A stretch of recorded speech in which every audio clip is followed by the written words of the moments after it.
گھراں they get دے باہر نہیں لکھ سکتے، اپنے دفتر دے باہر نہیں لکھ سکتے، اور اپنے کفر خانے دے باہر بھی نہیں لکھ سکتے، اور اپنے کفر خانے کو مسجد نہیں کہہ سکتے۔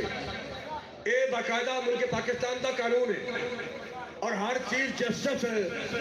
ہر جسٹس ملک پاکستان کا، ہر جسٹس اور ہر چیف جسٹس ملک پاکستان کے قانون کا پابند ہے۔ کلہ فائز عیسیٰ نہیں، ہر جج پابند ہے۔ اگر فائز عیسیٰ اپنے فیصلے سے کہہ سکتا ہے کہ وہ قادیانی جنہوں نے تبلیغ دی اجازت نہیں دیتی گئی، باقاعدہ قانون بن چکے ہیں، ملک پاکستان کا قانون ہے، یہ شاعر اسلامی استعمال نہیں کر سکتے، تبلیغ نہیں کر سکتے، اپنے کفر خانے میں مسجد نہیں کہہ سکتے۔ اگر انہوں نے فائز عیسیٰ کورٹ بیٹھ کے بحثیت چیف جسٹس تبلیغ دی اجازت دے سکتا ہے، تو پھر تحریک لبیک پاکستان ایک طرف اور بحثیت مومن، بحثیت مسلمان حضور علیہ السلام دا غلام ہونے ناتے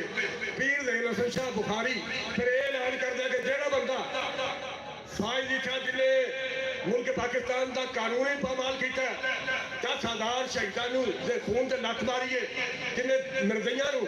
تبلیغ دی اجازت دیتی ہے اور فیصلہ کر کے فیصلہ اناؤنس کر کے کروڑوں مسلمانوں کا دل دکھایا ہے، جیڑا بندہ دا سر لا کے لے آئے میں ذاتی طور سے 1 کروڑ روپے پیش کر رہا ہوں۔